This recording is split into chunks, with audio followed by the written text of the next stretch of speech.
Hello hello hello. I hope आप सबकी NEET की प्रिपरेशन अच्छी चल रही होगी और सब कुछ आपके साथ अच्छा हो रहा है और अच्छा चल रहा है। तो आज हम स्टार्ट करने वाले हैं अपनी नई सीरीज का पहला topic which is chapter 1 of class 11। ये सीरीज में हम हर एक चैप्टर को 90 मिनट्स के अंदर अंदर कवर करने की कोशिश करेंगे ताकि हमारा हर एक चैप्टर फटाफट रिवाइज हो जाए और हमारी प्रिपरेशन को और बूस्ट मिल सके। तो और टाइम वेस्ट ना करते हुए हम स्टार्ट करते हैं केमिस्ट्री का सबसे पहला चैप्टर नंबर 1। इसके अंदर सबसे पहले एनसीईआरटी जो है वो एटम को डिफाइन करती है। एटम की जो डेफिनेशन है वो पूरी तरह लिंक है एक छोटी सी कहानी से। क्या होता है, कुछ समय पहले रामलाल नाम का एक बंदा होता है, वो एक पेपर को फाड़ रहा होता है 2 हिस्सों में। तो उसने सबसे पहले एक पेपर को फाड़ा, वो 2 भागों में बढ़ गया। फिर उसने उस पेपर को और फाड़ा तो वो 4 भागों में बढ़ गया। उसने और फाड़ा तो वो 8 भागों में बढ़ गया। वो तब तक फाड़ता जब तक उसके हाथ में एक छोटू सा पेपर नहीं बच गया। फिर उसके बाद वो छोटू सा पेपर रामलाल अपने पापा श्यामलाल के पास लेके जाता है। श्यामलाल कहते हैं इसको तो हम आरी से और काट सकते हैं। फिर वो उसको आरी से और काटते हैं। फिर धीरे धीरे दुनिया में माइक्रोस्कोप आता है। फिर वो उसको माइक्रोस्कोप के नीचे देखना शुरू करते हैं तो उसे दिखता है इस पेपर के तो और टुकड़े हो सकते हैं। जैसे फिजिक्स में दुनिया के बाहर जाने की कोई लिमिट नहीं है, वैसे ही केमिस्ट्री में दुनिया के अंदर जाने की कोई लिमिट नहीं है। जैसे फिजिक्स की एक्सट्रीम बाउंड्री को हम यूनिवर्स का नाम दे देते हैं, वैसे ही केमिस्ट्री में एक्सट्रीम बाउंड्री को डाल्टन साहब ने बोला कि ये एटम है। एटम क्या चीज़ है? एटम ये चीज़ होती है कि उस एंटिटी को, उस चीज़ को फर्दर नहीं तोड़ा जा सकता। ऑल्दो जैसे जैसे साइंस ने एडवांसमेंट करी, लोगों ने एटम को भी तोड़ना स्टार्ट कर दिया, लेकिन फिलहाल के लिए इस चैप्टर से रिलेट करते हुए हम ये मानते हैं कि एटम केमिस्ट्री या साइंस की वो चीज़ है जिसको फर्दर नहीं तोड़ा जा सकता। तो एनसीईआरटी जो इस चैप्टर की शुरुआत करती है, उसके अंदर जो नीट के लिए पहली मेन बात आती है वो आती है डाल्टन्स एटॉमिक थ्योरी। डाल्टन ने ये बताया कि भाई जो एटम है वो कैसा होगा, उसकी प्रॉपर्टीज कैसी होंगी, वो किस तरीके से बिहेव करेगा। तो डाल्टन ने जो अपनी थ्योरी में सबसे पहला पॉइंट बताया था, एटम इज इनडिस्ट्रक्टिबल। एटम को फर्दर तोड़ा नहीं जा सकता। ऑल्दो उनका ये पॉइंट फर्दर जाके टूट गया था क्योंकि एटम्स को और फर्दर तोड़ा जाने लगा था। इलेक्ट्रॉन, प्रोटॉन, न्यूट्रॉन में इनको भी फर्दर और क्वार्क्स में तोड़ा जाने लगा, क्वार्क्स को भी फर्दर स्ट्रिंग्स में तोड़ा जाने लगा। बट वो सब हमें नहीं ध्यान देना है, हमें पहला याद रखना है कि डाल्टन की थ्योरी का मेला पॉइंट ये था। डाल्टन की थ्योरी का दूसरा पॉइंट क्या था कि atoms of different chemical elements combine to form different elements नहीं, different compounds in specific proportion। कहने का मतलब ये कि भाई हमारे जैसे हमें दिखता है, आप अपने रूम में आसपास देखेंगे तो आपको एटम तो कहीं नज़र नहीं आएगा। आप अगर यहाँ पे भी देख रहे हैं तो आपको बोर्ड नज़र आ रहा होगा या आपको ये मार्कर नज़र आ रहा है, तो इसके अंदर कोई एटम प्रेजेंट नहीं। लेकिन ये बना कैसे? ये एटम से बना है। डाल्टन अपने सेकंड पॉइंट में यही बताना चाह रहे हैं कि अलग अलग टाइप के एटम आपस में आते हैं, जुड़ते हैं, कुछ एक स्पेसिफिक प्रोपोर्शन में जुड़ते हैं, जिससे विभिन्न प्रकार के कंपाउंड और विभिन्न प्रकार के एलिमेंट्स जो है वो बनना शुरू हो जाते हैं। उसके बाद उन्होंने ये बताया कि हर एक जो एटम है उसका कुछ ना कुछ मास होगा, उसकी आपस में कुछ ना कुछ प्रॉपर्टीज होंगी। उसका every atom will have a specific type of mass, will have different chemical and physical, different physical and chemical properties.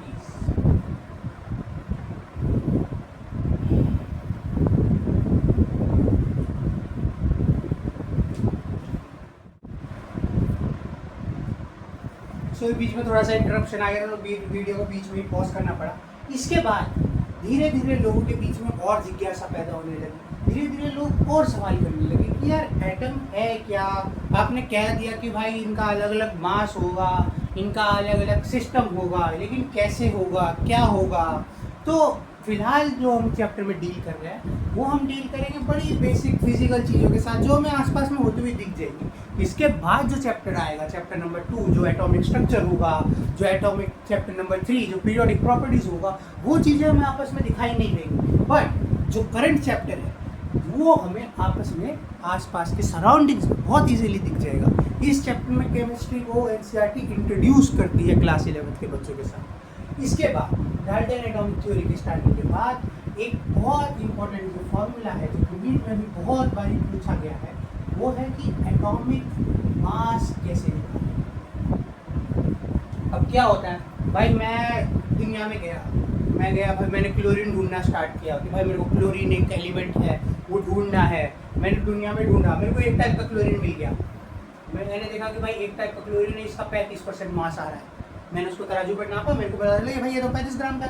फिर मैंने और ढूंढा, मेरे कुछ और दोस्त इधर उधर गए थे, उन्होंने ढूंढा, उनको मिल गया भाई एक क्लोरीन मिला, उनको मिला वो 37 मास का मिला। तो एक 35 मास का क्लोरीन मिला कुछ लोगों को मिला 37 का।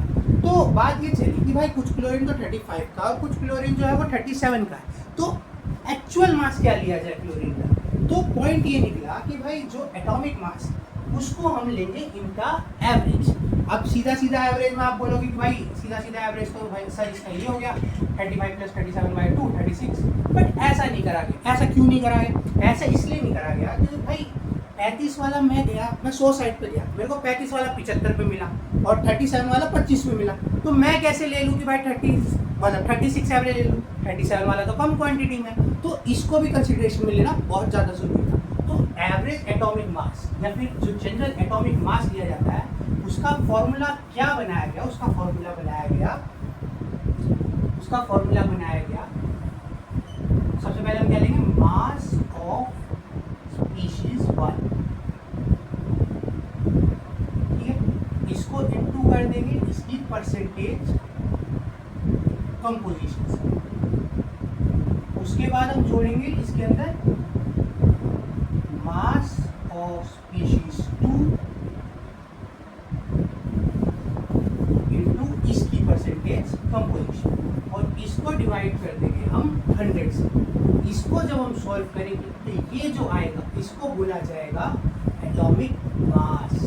अब ये किस में होगा?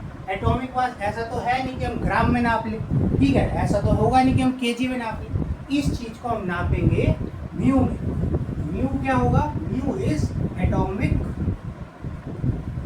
Mass unit.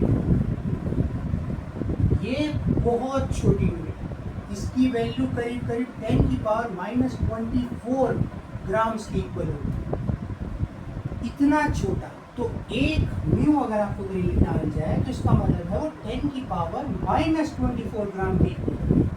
इतना छोटा मास निकाला गया एक एटम पे। ये चीज़ जो डाल्टन ने बताई और जो चीज़ साइंटिस्ट लोगों ने खोजी, वो चीज़ एक्चुअल में इतनी छोटी थी। चलो अब यहाँ पे हमने जो सबसे पहला फॉर्मूला देखा है, इसके ऊपर नीट में एक सवाल आया, उसको सॉल्व करते हैं और फिर आगे चलते हैं।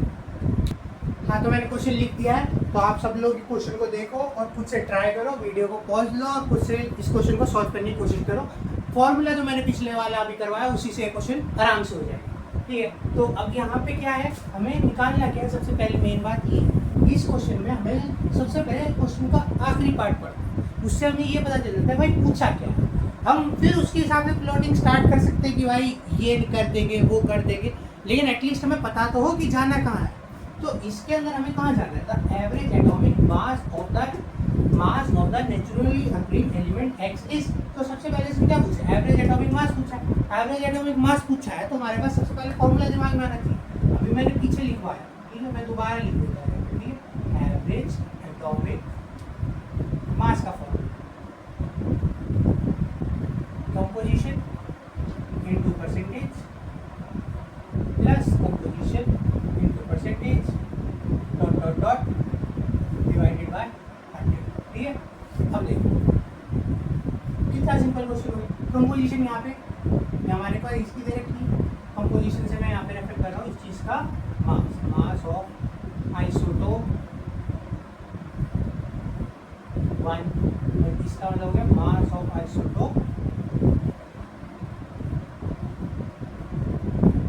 ठीक है, तो भी आसान होगी। अब देखो हमारे पास मास ऑफ आइसोटोप 1 है भाई, कितना है 200 है, इसकी परसेंटेज है हमारे पास ये 90, प्लस मास ऑफ आइसोटोप 2 है, हाँ है, इसकी परसेंटेज है हमारे पास ये 8, मास ऑफ आइसोटोप 3 है हमारे पास ये रहा, इसकी परसेंटेज है हमारे पास ये नीचे क्या कर देना है बाय 100। देखो इस जीरो से ये जीरो काट मत देना, यहाँ पे बीच में प्लस भी है, कभी ऐसा कहो कि भाई ये और ये कट गया, ऐसे नहीं होएगा, सिंपल, ये 200 यहाँ है, ये 100 यहाँ है, इसको सॉल्व करेंगे तो आंसर रफली आ जाएगा 200 new atomic mass. Answer is option number. इसी के साथ ये नीट के अंदर आया हुआ क्वेश्चन है, मतलब कितना सिंपल क्वेश्चन, एक फॉर्मूला सिंपल लगाया, क्वेश्चन सॉल्व। अब इसके बाद अपन आगे चलते हैं, नीट का एक one of the most famous topic mole concept. अब स्टार्ट करते हैं नीट का एक और फेवरेट टॉपिक और एक बहुत ही फेमस टॉपिक जिसको हम बोलते हैं मोल कंसेप्ट। तो जैसे जैसे साइंटिस्ट लोग आगे बढ़े, जैसे जैसे साइंस की कहानी आगे बढ़ी, तो साइंटिस्ट लोगों को सवाल आया कि यार हम 1 दर्जन केला तो खरीद लाते या हम 500 ग्राम ऑरेंज तो खरीद लाते, अगर हमें एटम्स लेके आने हो तो किस यूनिट में लाए जाए? कोई ऐसा स्टैंडर्डाइज चीज़ है क्या कि जिसको हम एटम्स को डिफाइन करें? हम मान लो कोई आप लोग शॉप में जाते हो और आप लोग कोई भी चीज़ खरीदते हो, तो जब बात चलती है कि भाई 1 डजन बनाना दे दो, तो वो आपको 1 डजन के बदले में क्या देता है? 12 जो होता है वो बनाना देता है। तो जो मोल है, मोल क्या है? एक एटम को वेट करने की या किसी चीज़ को नापने की एक यूनिट की तरह है केमिस्ट्री। इस यूनिट से हमें क्या होगा, जैसे मैं मार्केट में जाऊँ और मैं बोलूँ कि भाई मेरे को 1 मोल हाइड्रोजन दे दो, तो मेरे को कितने हाइड्रोजन के आइटम मिलेंगे? इस चीज़ को डिफाइन करते हैं एवोगैड्रो नंबर से। तो क्या होता है कि अगर आप मार्केट में जाओ और आप बोलो कि मुझे 1 मोल हाइड्रोजन दे दो, तो वो आपको क्या देगा? 6.022 into 10⁻23 हाइड्रोजन देगा। तो 1 मोल जो होगा वो 6.02 10⁻23 एटम्स, मॉलिक्यूल्स, आयंस या पार्टिकल्स के बराबर माना जाएगा। करेक्ट? सबको बात समझ में आए? मोल एक्चुअली में है क्या? It is a measuring unit in which we count atoms like we count many different things in a different measuring units like gram, dozens and kilograms। अब पॉइंट आया कि भाई इसका वेट कितना होगा? ठीक है, हमने अभी अभी एक कंसेप्ट पढ़ा जिसको हमने पढ़ा कि एटॉमिक मास। एटॉमिक मास क्या होता है कि किसी भी स्पीशीज का एक एटम उसका कितना मास है, जो एक एटम है इसका मास उसमें नापने न्यू में। अब लोगों ने कहा कि भाई अब एक का नाप के मैं क्या करूँ, ये तो बहुत छोटा है। उन्होंने कहा चलो एक मत लो, इतने सारे 10⁻23 एटम्स के। वो साइंटिस्ट लोग गए मार्केट से लेके आए और 3 बीकर में लेके आए। पहले वो लेके आए इतने सारे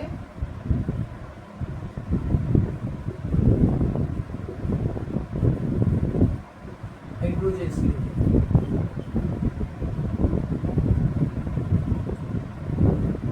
उसके बाद वो इतने सारे क्या लेके आए? ऑक्सीजन लेके आए।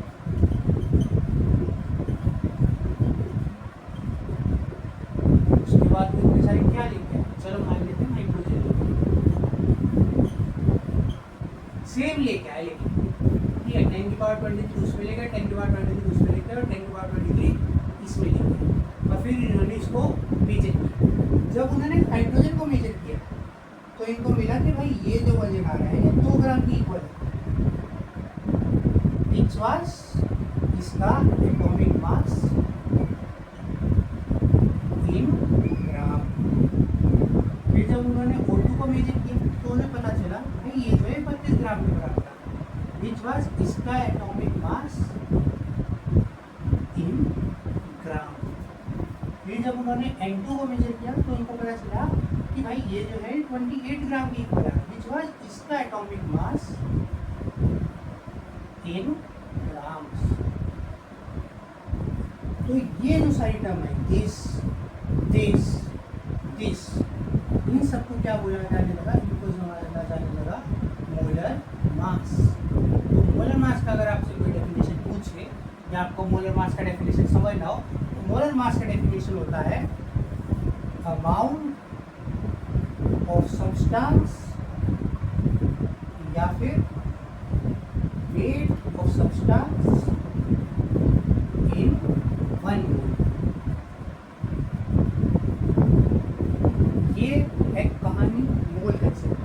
अभी इसके अंदर हमारे पास एक और फॉर्मूला है, जैसे आपने यहाँ से देखा, तो 1 मोल जो है वो पार्टिकल से तो रिलेट हो ही रहा है।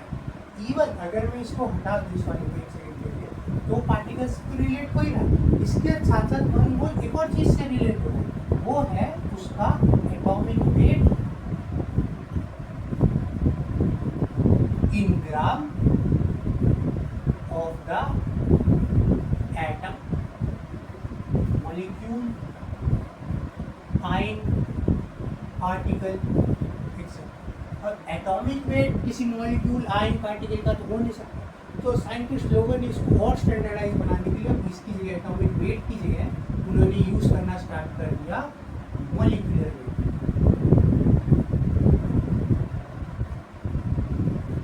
या फिर मोलर वेट।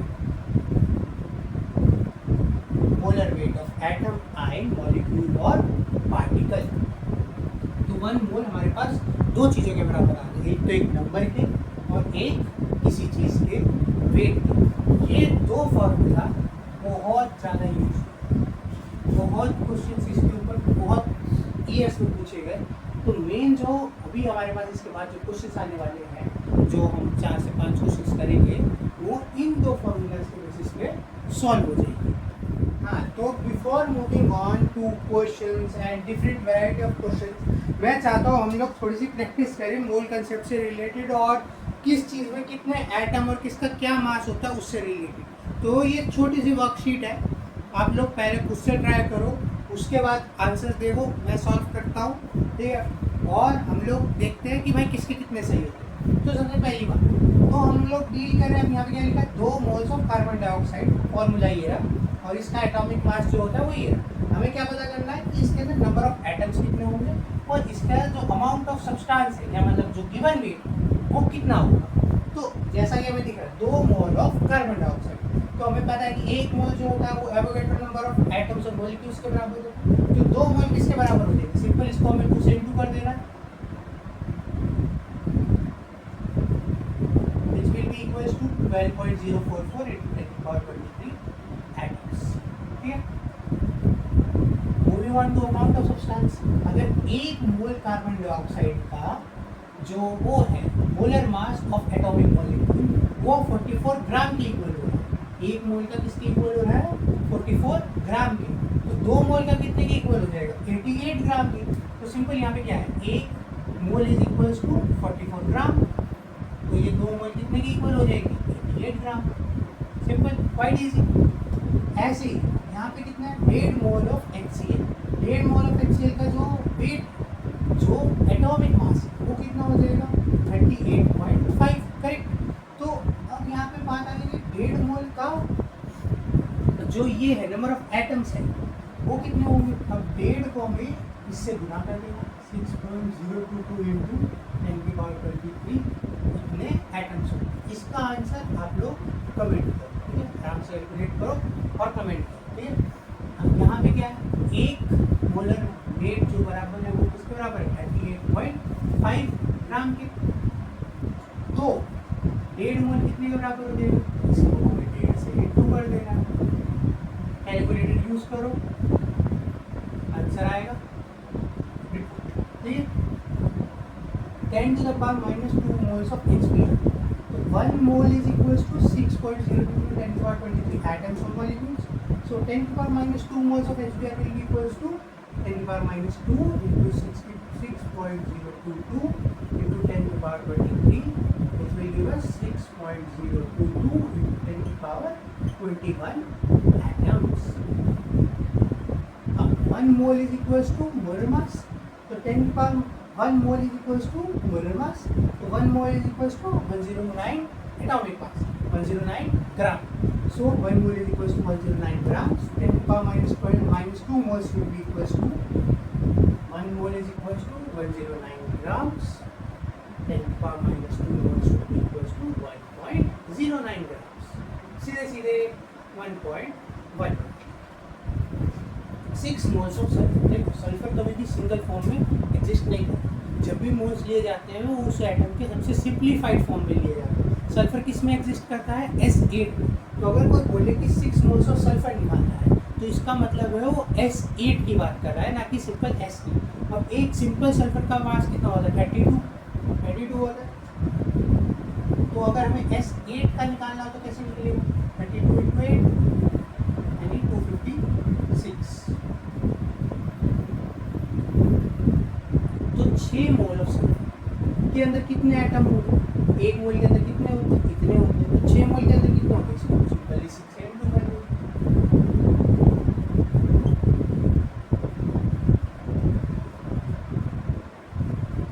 ठीक. इसी तरह 6 मोल, एक मोल किसके बराबर है? मोलर मास. एक सल्फर के लिए 1 मोल का मोलर मास कितना होगा? 256. तो 6 मोल के लिए कितना हो जाएगा? 1 मोल के लिए कितना हो गया? 256 ग्राम. तो 6 मोल के लिए कितना हो जाएगा? 6 into 256 gram. Simple. 12 moles of carbon. So 12 moles of carbon का क्या होगा? यहाँ पे मिला 12 मोल्स ऑफ कार्बन. 12 में होता है कार्बन का एटॉमिक मास. एक मोल ऑफ कार्बन कितना होगा? 123. 12 मोल्स में हो जाएगा 12 into 6.022 करेंगे 123. 72 into 123 एटम्स. एक मोल ऑफ कार्बन में कितना है? Molar mass of atom of carbon का एटॉमिक मास कितना? 12. तो मोलर मास कितना हो गया? 12 ग्राम. तो 1 mole is equals to 12 gram of carbon. So 12 moles will be equals to 1 mole is equals to 12 gram of carbon. So 12 moles is equals to 144 gram of carbon. समझ में? ऐसे conversion चलता है moles का atoms में. Moles का atoms में ऐसे कन्वर्जन होता है और अमाउंट ऑफ सब्सटेंस में भी इसी तरीके से मोल्स का कन्वर्जन किया जाता है. Let's move on to the next question. ये क्वेश्चन आपने जरूर देखा होगा. इसके अंदर हमें हाईएस्ट नंबर बताना है. तो नंबर से देख के हमें सबसे पहले क्या याद आना चाहिए? हमें सबसे पहले याद आना चाहिए कि एक mole is equals to Avogadro number of atoms. तो देखो सबसे पहले वाला ए पार्ट में तो सीधा सीधा 4 मोल दिया हुआ. तो यहाँ पे कितने एवोगैड्रो नंबर ऑफ एटम है? 4 एवोगैड्रो एटम्स है. ठीक है. उसके बाद बी पार्ट देखो. बी पार्ट में हमारे पास फॉर्मूला क्या है? 1 mole is equals to atomic mass of atom. अब हमारे पास हीलियम का एटॉमिक मास क्या होता है? 4. ठीक है. तो 1 mole is equals to 4 gram of helium. और जैसा कि हमने देखा 1 mole is also equals to Avogadro number of atoms. तो यहाँ पे बी ऑप्शन में हमारे पास कितने एटम्स हैं? Avogadro number of atoms. ठीक है. अब यहाँ पे हमने सी ऑप्शन को अगर हम देख ले तो यहाँ पे कितना दे रखा है? 22.7 लीटर ऑफ हीलियम. तो हमें पता है 1 mole is equals to 22.4 litre of gas. ठीक है. यहाँ पे हमारे पास कितनी 22.27. तो हम यहाँ पे मान लेते हैं कि भाई 22.27 litre of gas is equals to कितना हो जाएगा? 1/10 मोल. तो 1/10 मोल इज इक्वल्स टू कितना? 1/10 एवोगैड्रो नंबर ऑफ एटम्स. तो ये सी में हो गया. ठीक है. डी में क्या हो गया? डी में क्या है? 4 म्यू. 4 म्यू मतलब 4 एटम. यहाँ पे एवोगैड्रो का कंसेप्ट आएगा ही नहीं. तो सीधा सीधा ऑप्शन सबसे ज्यादा क्या है? यहाँ ज्यादा है. तो हाईएस्ट नंबर ऑफ क्या हो गया? यहाँ हो गया. इसी के साथ ये क्वेश्चन सॉल्व हो गया. इस क्वेश्चन के लिए हमें मेन जो चीजें ध्यान रखनी है वो मैं यहाँ पे लिख देता हूँ. इस क्वेश्चन के अंदर आपको कुछ ऐसा ध्यान नहीं रखना है. आपको सिर्फ मोल कन्वर्जन आना चाहिए. और आगे भी हम जो क्वेश्चन करेंगे उसमें मोल कन्वर्जन बहुत यूज होगा. तो मैं यहाँ पे एक बार सारे मोल्स के फॉर्मूले लिख देता हूँ. तो 1 mole is equals to Avogadro number of atoms होता है पहली बात. ठीक है. उसके अलावा 1 mole is equals to atomic mass of an atom होता है स्लैश मॉलिक्यूल.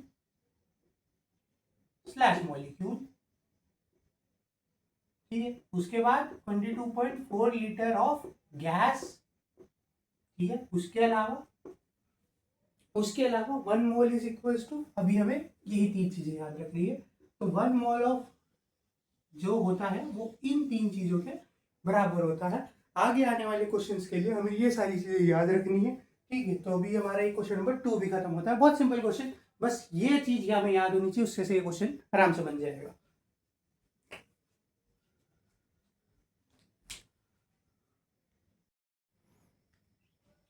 बढ़िया बढ़िया, बहुत अच्छे जा रहे हैं। तो अगला जो सवाल है उसके अंदर हमने पूछा है कि भाई इसके अंदर मैक्सिमम नंबर ऑफ एटम्स किसके अंदर होंगे।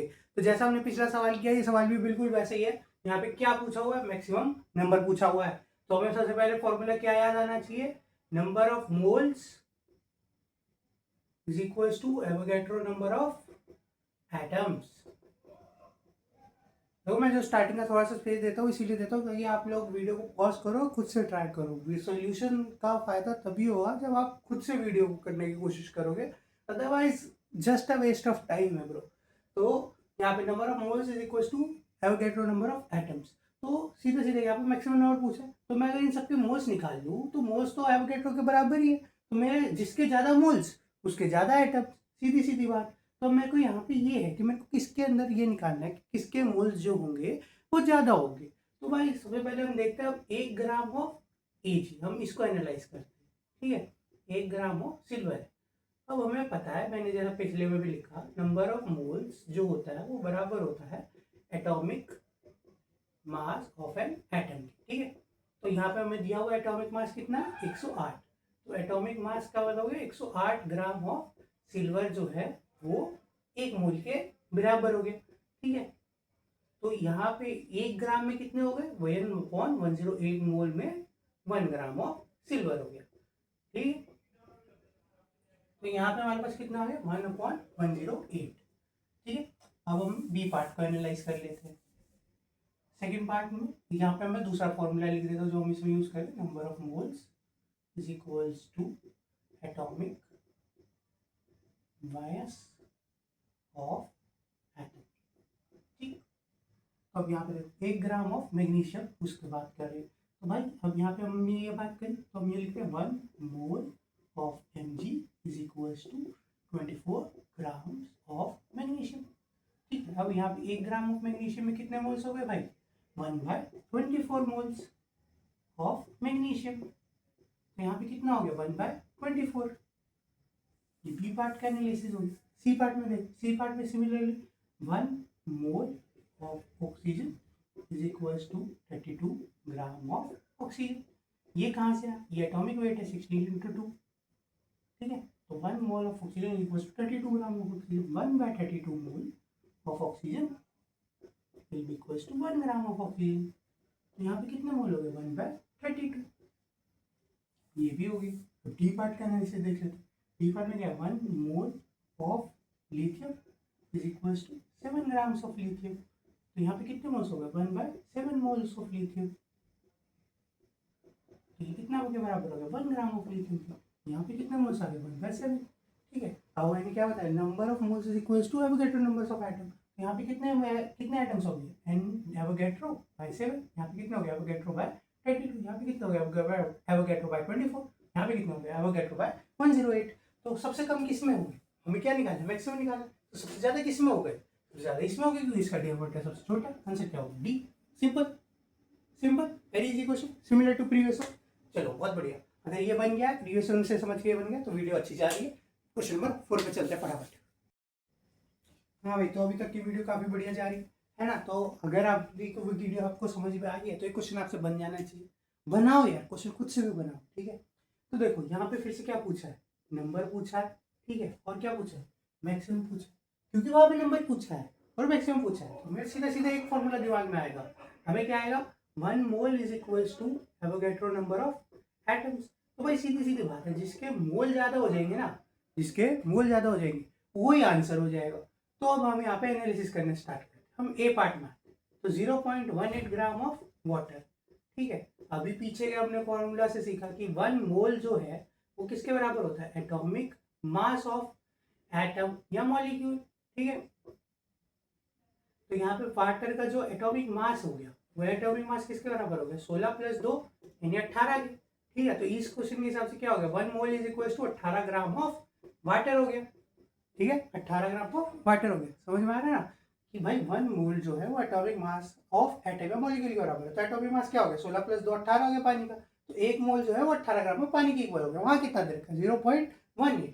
तो सीधा सीधा क्या हो गया, 10⁻⁻2 मोल ऑफ किसके बराबर हो जाएगा, 0.18 ग्राम ऑफ H2। ये कहां से आया भाई, 100 से दोनों साइड डिवाइड कर दिया, तो वहां पे क्या बन गया 1/100, यहाँ पे क्या बन गया 0.18। तो इस वाले पार्ट में कितने मोल्स हो गए, 10⁻⁻2 मोल। ठीक है, अब आ जाते हैं बी पार्ट के एनालिसिस में।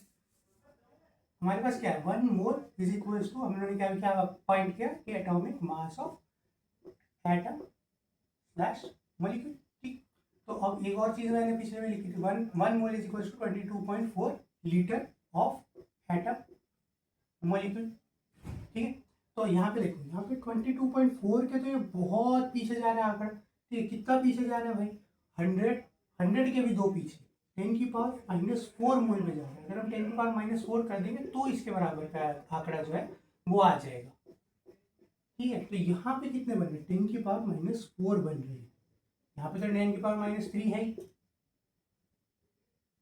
अब ये सारे फॉर्मूलेस तो हमने देख लिए।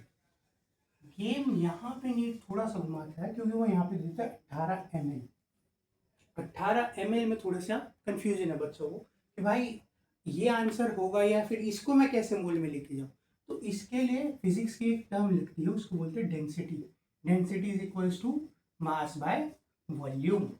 तो पानी की डेंसिटी क्या होती है, 1 ग्राम पर ml। तो 1 ग्राम पर ml जो होती है वो पानी की डेंसिटी होती है। इसका मतलब है कि पानी के हर एक ml में 1 ग्राम पानी है।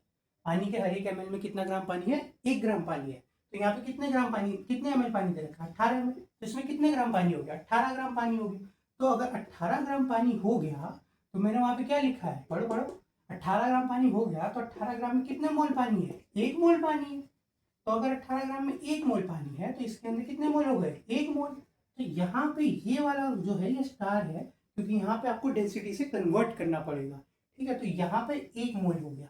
अगर 1 मोल हो गया तो 1 मोल किसके बराबर होता है, एवोगैड्रो नंबर ऑफ एटम्स के। सबसे ज्यादा मोल कहाँ है, यहाँ है। तो क्या पूछा है, in which it should be highest. तो हाईएस्ट किसमें हो गया, इसमें। तो ये आंसर हो जाएगा। आई होप सबको समझ में आया हो। यहाँ पे एक ही चीज है जी, डेंसिटी कन्वर्जन। बाकी 3 फॉर्मूले जो हम पीछे सीखते हैं वही चल रहे हैं। अभी हमने 4 क्वेश्चन कर लिए हैं, तो 4 क्वेश्चन का करने के बाद हम अपने 5 और छठे क्वेश्चन की तरफ मूव ऑन करते हैं। तो 5 और छठे क्वेश्चन की तरफ भी आप देखोगे तो नीट में इसी टाइप के सवाल अभी तक बहुत बारी पूछे गए। इस सवाल में भी क्या पूछा गया है, सबसे पहले सवाल को अंत से पढ़ना शुरू करेंगे। जैसा मैं आपको बताता आ रहा हूँ, तो अंत से इसको पढ़ेंगे। क्या लिखा है, नंबर ऑफ मॉलिक्यूल्स। यहाँ क्या पूछा है, मॉलिक्यूल्स इन मैक्सिमम। मतलब दोनों सवालों में फिर से वही बात है कि हमें नंबर निकालना है। नंबर निकालने के लिए सबसे ज़्यादा तरीका क्या है भाई, मोल पता करेंगे। जिसके मोल ज़्यादा होंगे उसके अंदर नंबर ऑफ मॉलिक्यूल्स ऑटोमेटिकली ज़्यादा हो जाएंगे। करेक्ट। तो इस सवाल के अंदर अगर हम देखेंगे तो ये भी बड़ा तीसरा सवाल हो गया है। इसके अंदर क्या है, पानी का अगर हम मॉलिक्यूलर जो मास है वो पता करें तो पानी का जो मॉलिक्यूलर मास है वो 18 ग्राम के बराबर हो जाता है। इसकी एक ऑलमोस्ट खत्म हो गया, तो इसको हटा देते। पानी का जो मॉलिक्यूलर मास है वो किसके बराबर होगा, 18 के। ये 18 कहाँ से आएगा, 2H2 का और 16O2 का। मॉलिक्यूलर मास 18 हो गया तो 1 पॉइंट, तो इसका मतलब क्या हो गया, 18 ग्राम पानी से कितना मोल आया, 1 मोल। इसमें कितने हो गए, एवोगैड्रो नंबर ऑफ एटम्स। तो यहाँ पे कितने मोल हो गए, 1 मोल। ठीक है, उसके बाद अब इसके 10 से डिवाइड कर दो तो 1.8 पे कितना आया, 10⁻⁻1 मोल, यानी कि Na/10। तो यहाँ पे कितने हो गए, 1/10 मोल। इधर तो 18 मॉलिक्यूल्स है तो उसको हम देखते नहीं है। ठीक है, तो यहाँ पे 1/10 है, यहाँ पे 18 है, यहाँ पे 1 है और यहाँ पे 18 मॉलिक्यूल्स है। तो सीधी सीधी जवाब क्या होगा, डी ऑप्शन। आई गेस अब ये क्वेश्चन आपसे बनने लग गए होंगे। ऐसे ही अगर आप एक और क्वेश्चन की तरफ ध्यान दे लोगे, 6th क्वेश्चन। तो 6th क्वेश्चन में क्या पूछा गया है, which has the maximum number of molecules among the following. तो इसके अंदर भी मैक्सिमम पूछा गया है। तो हमें सबका पहले क्या गैस करना है, मास गैस करना है। तो CO2 है, तो CO2 के अंदर अगर हम मास पता करें तो कार्बन का 12 प्लस ऑक्सीजन का 32, यानी कि CO2 का क्या हो गया, 44। तो मतलब 44 ग्राम ऑफ CO2 में कितने मोल हो गए, 1 मोल। ठीक है, तो हमें यहाँ पे हर एक का मोल पता कर लेंगे, जिसके मोल ज़्यादा उसके अंदर कुछ नहीं ज़्यादा, तो इसके अंदर कितने मोल हो गए 1 मोल। अब यहाँ पे O3 दे रखा है, एक ऑक्सीजन का मास कितना होता है 16, तो 16 3 ऑक्सीजन का कितना हो जाएगा 48, तो यहाँ पे भी कितने मोल आ गए 1 मोल।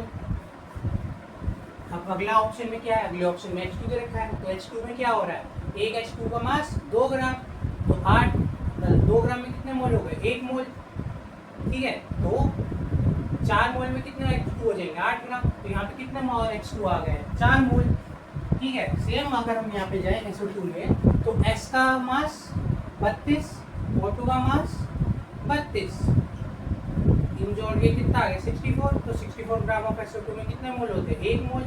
यहाँ पे कितने मोल हो गए 1 मोल।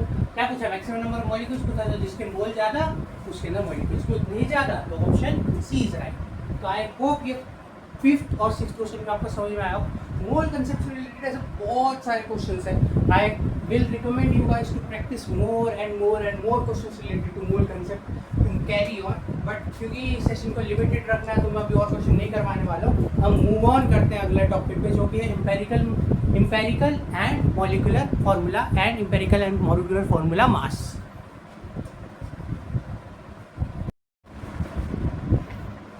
चलिए भाई अगले टॉपिक की तरफ बढ़ते हैं, ठीक है। अगला टॉपिक क्या है, परसेंटेज कंपोजिशन। तो परसेंटेज कंपोजिशन के लिए हमें सबसे पहले ये समझना होगा कि परसेंटेज क्या चीज़ होती है। परसेंटेज चीज़ को समझने के लिए तुम सोचो तुम एक क्लास में हो, उस क्लास में 4 लड़के और 6 लड़कियाँ, ठीक है। तो क्लास के कितने परसेंट लड़के हुए 4/10 यानी कि 40, है ना, और कितनी परसेंट लड़कियाँ हुई 6/10 यानी कि 60। या फिर तुम ऐसे सोच लो कि भाई मैं एक 100 रुपये की चीज़ लेने गया था, फिर दुकानदार ने बोला भाई इसके ऊपर 50% ऑफ है, तो वो चीज़ कितने की आ गई, वो चीज़ 50 की आ गई, मतलब सीधा सीधा हाफ हो गया। तो परसेंटेज कंपोजिशन यही है, एक कंपाउंड है, उसके अंदर ये पता करना है कि भाई इसके अंदर जो एलिमेंट है वो कितने परसेंट प्रेजेंट है। अब मैं ऐसे बोल दूँ कि मान लो मेरे पास एक चीनी है बहुत सारी, ठीक है, 5 किलो चीनी और 5 किलो नमक है, मैंने दोनों को मिला दिया, ठीक है।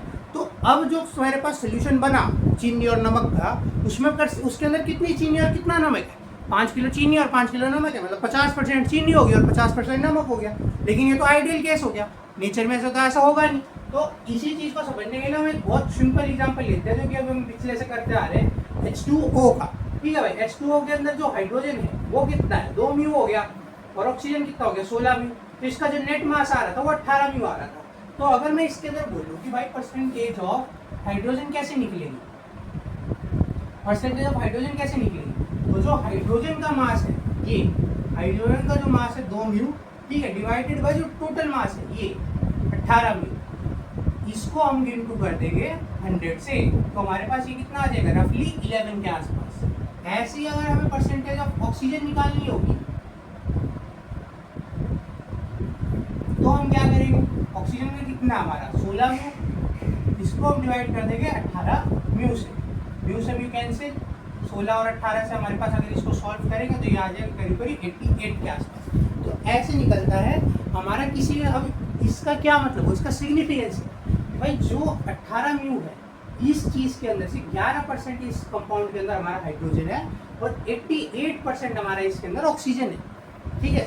ये क्या है, ये मेजरिंग यूनिट है यार। मैंने जैसा अभी तुमको समझाया कि भाई नमक और चीनी हमने मिक्स कर दी, तो हमें ये पता करना हो कि भाई इसमें कितना परसेंट नमक है और कितने परसेंट वो है चीनी है, तो हम ये यूज़ करेंगे। या फिर मान लो तुम क्लास में थे, तुमने सारे बच्चों को मिक्स कर दिया, तो कितने लड़के कितनी लड़कियां हैं ये पता करना हो तो हम ये क्या यूज़ करेंगे। तो परसेंटेज कंपोजिशन का फॉर्मूला क्या होगा भाई, तो मैं यहाँ पे इस चीज़ का एक फॉर्मूला लिख देता हूँ, जैसा कि अभी हमने इस एग्जाम्पल में देखा।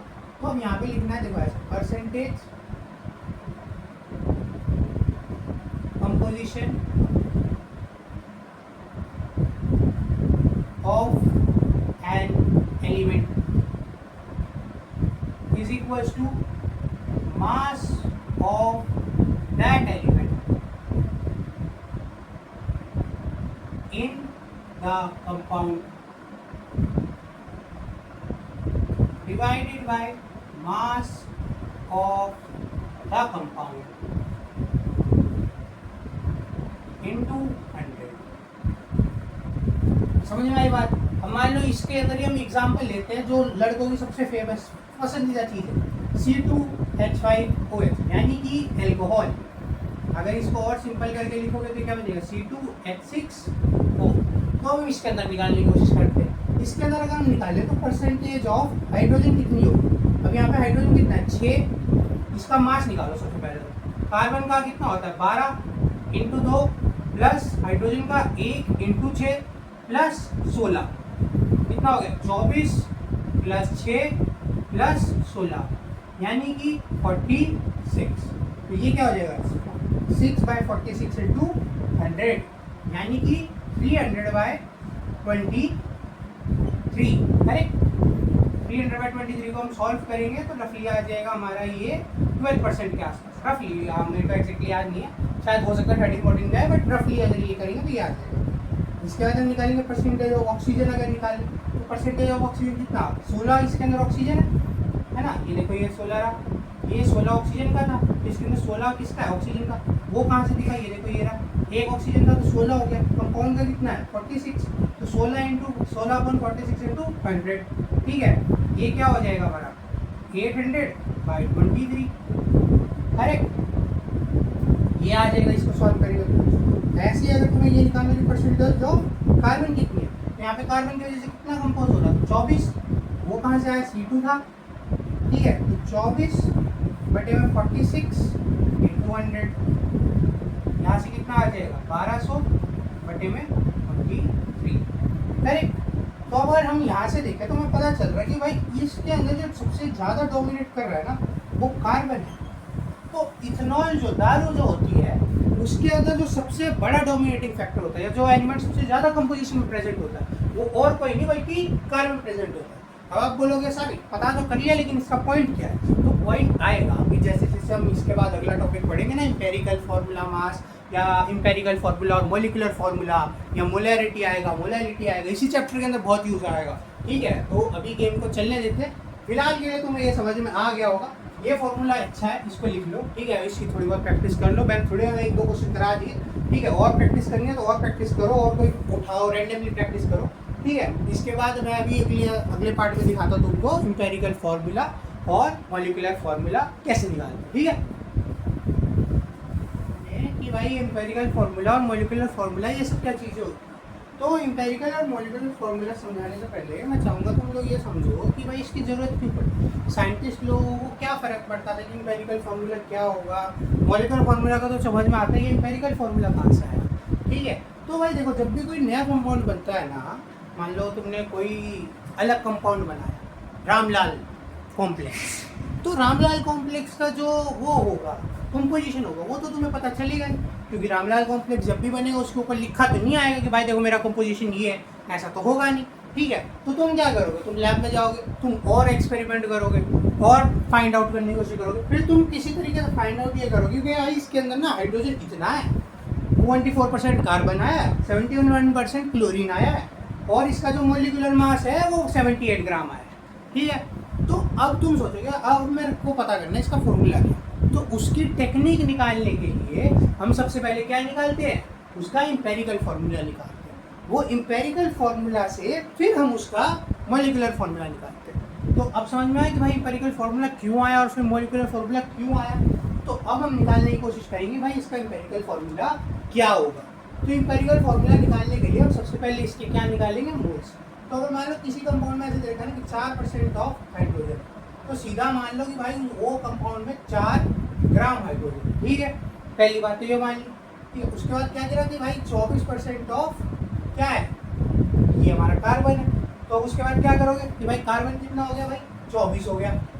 फिर उसके बाद कितना है 71% ऑफ क्लोरीन है, तो क्लोरीन कितना हो गया भाई 71 हो गया। करेक्ट। अब हमें निकालने के भाई ये 4 ग्राम जो हाइड्रोजन है इसके अंदर कितने मोल्स ऑफ हाइड्रोजन होगा।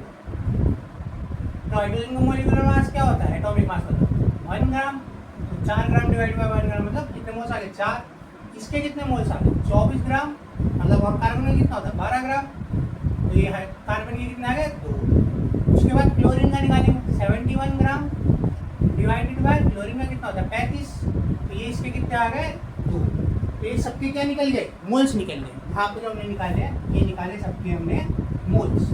अब आगे क्या करेंगे, आगे हम इनको करेंगे सिंप्लीफाई। देखो ये 4 है, ये 2 है, ये 2 है, ये 4 भी 2 से डिवाइड हो रहा है, ये 2 भी 2 से डिवाइड हो रहा है, ये 2 भी 2 से डिवाइड हो रहा है, क्योंकि तीनों डिवाइड हो रहे हैं तो हम इसको सिंप्लीफाई कर सकते हैं कि भाई ये 2 हो गया, ये 1 हो गया, ये 1 हो गया। ठीक है, सिंप्लीफिकेशन समझ में आया। मान लो देखो 4 2 2 ये दे रखा है, तो इसको 2 1 1 ये लिख सकते हैं। अगर 4 8 8 ये दे रखा है, तो ये 4 से डिवाइड हो रहा है, ये भी 4 से डिवाइड हो रहा है, ये भी 4 से डिवाइड हो रहा है, तो इसको 1 2 2 ये लिखा जा सकता है। अगर ये है 4 3 8, तो इसको कुछ नहीं लिखा जा सकता, ये 3 सिर्फ एक 3 जो है वो इनमें से किसी के पास भी कोई कॉमन फैक्टर नहीं है। तो कॉमन फैक्टर, तीनों का जो कॉमन फैक्टर होगा उससे सिंप्लीफाई किया जा सकता है। अगर कॉमन फैक्टर नहीं है तीनों के पास तो सिंप्लीफिकेशन नहीं होगा, याद रखना इस बात। क्योंकि तीनों के पास एक कॉमन फैक्टर है जिसका नाम है 2, तो इसको सिंप्लीफाई करके 2 1 1 लिख दिया है। अगर इनके पास मान लो ये है 16 8 4, तो इनके पास कॉमन फैक्टर क्या है 4, मतलब 2 भी है लेकिन जो सबसे बड़ा है कॉमन फैक्टर वो क्या है 4 है। तो इसको सिंप्लीफाई करके हम 4 2 1 ये लिख सकते हैं। अगर मान लो ऐसा नहीं हो गया, ऐसा हो 12 8 4, अभी इसके अंदर सबसे बड़ा कॉमन फैक्टर क्या है 2, क्योंकि ये 2 से ये भी डिवाइड हो जाएगा, ये भी डिवाइड हो जाएगा, ये भी डिवाइड हो जाएगा। तो इसको सिंप्लीफाई करके 2 4 6 ये लिखा जाएगा, समझे। मतलब जब आप रूल्स निकाल लोगे, ठीक है, कहानी का साथ है, जब आप रूल्स निकाल लोगे तो उसके बाद आपको इनका जो सबसे अच्छा कॉमन फैक्टर, जो सबसे बड़ा कॉमन फैक्टर है उससे डिवाइड करके सिंप्लीफाई करके वहाँ लिखो। अब कुछ नहीं बचा। अब देखो हाइड्रोजन कितना आ गया 2, फ्लोरोबेन कितना आ गया 1, और क्लोरीन कितना आ गया 1, ठीक है। तो अब सिंपल इसको ऐसे लिखो H2CCl, ये क्या बन गया, ये बन गया एम्पिरिकल। बस इतना ही कहानी, ये बन गया एम्पिरिकल फॉर्मूला। अब साइंटिस्ट लोगों ने ये निकाला, फिर उन्होंने कहा कि भाई चलो अब इसका ये निकाल लेते हैं कि इसका मास कितना है। इसका मास कितना है H के 2, कार्बन के 12, Cl के 35, 14 प्लस 35 49। फिर उन्होंने कहा कि भाई हमने तो मॉलिक्यूलर वो निकाला था मास, मॉलिक्यूलर मास कितना आ रहा था 98। तो अगर ऐसे में 2 ले लूँ 49 के मैं अगर 2 ले लूँ तो मेरे पास पूरा बन जाएगा। तो इसके बाद वो क्या करेंगे, इसको 98 को 49 से डिवाइड कर देंगे। 98 क्या, जो मॉलिक्यूलर मास है, और 49 क्या, जो इस एम्पिरिकल वाले का मास आया। इन दोनों को डिवाइड करने इससे क्या आएगा, एक फैक्टर। इसको क्या बोलेंगे, मल्टीप्लाइंग फैक्टर। समझ में आया। ये मल्टीप्लाइंग फैक्टर हमारे पास ऑब्टेन होगा, और ये मल्टीप्लाइंग फैक्टर को ये जो एम्पिरिकल फॉर्मूला आया है इसे इनटू कर देंगे, तो हमारे पास क्या आ जाएगा, हमारे पास आ जाएगा मॉलिक्यूलर फॉर्मूला। समझ में आया। ओके, मेरे को लग रहा है तुम लोगों को अभी थोड़ा कम समझ में आया, मैं दोबारा कोशिश करता हूँ, ठीक है। यहाँ तक सबको समझ में आ गया होगा कि भाई ये हमारा एम्पिरिकल फॉर्मूला आ गया। अब साइंटिस्ट लोगों के पास एक और चीज़ थी कि भाई साइंटिस्ट लोगों ने सोचा भाई इसका मास निकाल के देख लेते हैं। इसका मास आया उनके पास 49। उन्होंने कहा यार लेकिन मैं जो स्टार्टिंग में कंपाउंड का मास अपना निकाला था वो तो था कितना 98। तो उन्होंने कहा कि भाई 98 बनाने के लिए मैं क्या करूँ, इसके मैं 2 ले लेता हूँ, इसके मैं 2 ले लूँगा तो 98 बन जाएगा। तो इसके मैं 2 ले लूँगा तो नेट फॉर्मूला क्या बन जाएगा, ये बन जाएगा भाई। इसके लिए तो ये चीज़ सही होगी। तो उन्होंने क्या फॉर्मूला बनाया कि भाई ये जो एम्पिरिकल फॉर्मूला है